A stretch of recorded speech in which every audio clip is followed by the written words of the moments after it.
கர்த்தருடைய பரிசுத்த நாமத்திற்கு ஸ்தோத்திரம் உண்டாவதாக. இன்று கர்த்தருடைய வார்த்தை, கிழக்கிலிருந்து சாஸ்திரிகள் எருசலேமுக்கு வந்து, யூதருக்கு ராஜாவாய் பிறந்திருக்கிறவர் எங்கே? கிழக்கிலே அவருடைய நட்சத்திரத்தை கண்டு அவரை பணிந்து கொள்ள வந்தோம் என்றார்கள்.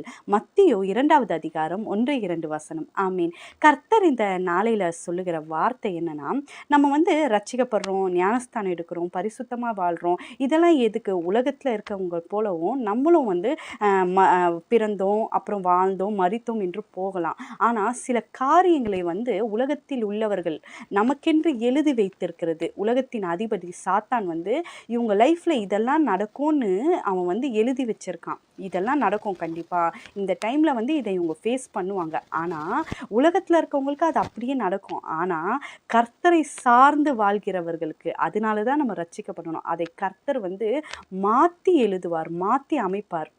இந்த ஒரு துன்பமோ, இந்த ஒரு துயரமோ, இந்த ஒரு மரணமோ ஏற்படணும்னு இருக்குன்னா அதை கர்த்தர் அவரோட கரத்தில் இருக்கும்போது அதை மாற்றி அமைத்து அதை ஒரு நன்மையாய், ஒரு மகிமைக்கென்று ஒரு இடத்துல கேட்குறாங்க, இது இவனோட தப்பா, இவனோட பெற்றவங்களோட தப்பா இப்படி நடந்தது அப்படின்னு சொல்லும்போது அது தேவனோட மகிமைக்கென்று அப்படி அவர் சொல்கிறாரு. சில காரியம் தேவனோட மகிமைக்கா, பிசாசு அதை அழிவுக்கா, அது அவங்க தலையெழுத்து இல்லை அழிவுக்காய் அதை எழுதி வைப்பான். ஆனால் தேவன் நம்ம ரட்சிக்கப்பட்டு ஞானஸ்தானம் எடுத்து கர்த்தருக்கென்று வாழ்கிறப்ப அது தேவனுக்கென்று, மகிமைக்கென்று, நன்மைக்காய் அதை கர்த்தர் மாற்றுவார். கர்த்தர் இந்த வார்த்தைகளை ஆசீர்வதிப்பார். கேட்டு யாவரும் ஆசீர்வதிக்கப்பட்டவர்கள். ஆமீன், ஆமீன். ஹல்லேலூயா.